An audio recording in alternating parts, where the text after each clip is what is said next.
નમસ્કાર. નિલેશ કુંભાણી સીધા કોર્ટમાં.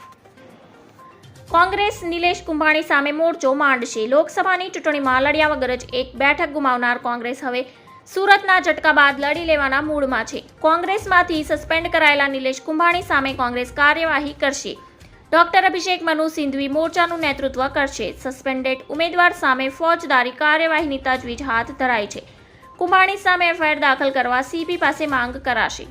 હવે કેટલાક મહત્વના નિર્ણય પર કરી દેવામાં આવ્યા છે. સૌપ્રથમ નિલેશ કુંભાણી સામે ફોજદારી ગુનો દાખલ થાય તેના માટે પોલીસ કમિશનરને મળીને એફઆઈઆર દાખલ કરવા માટે માંગ કરવામાં આવનાર છે.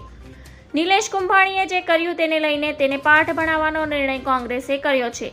મહત્વનું છે કે કુંભાણીના ફોર્મમાં ટેકેદારોની સહી મિસમેચ થતા અને ટેકેદારો રહસ્યમય રીતે ગાયબ થતા ફોર્મ રદ થયું હતું. જે બાદ અન્ય ઉમેદવારોએ પણ ઉમેદવારી પાછી ખેંચતા ભાજપના મુકેશ દલાલ બિનહરીફ વિજેતા જાહેર થયા હતા. સૌપ્રથમ કાયદાકીય લડતમાં કોંગ્રેસ દ્વારા પોલીસ કમિશનરને નિલેશ કુંભાણીની સામે એફઆઈઆર દાખલ કરવામાં આવે તેવી માંગ કરવામાં આવશે. ધન્યવાદ. જય હિન્દ.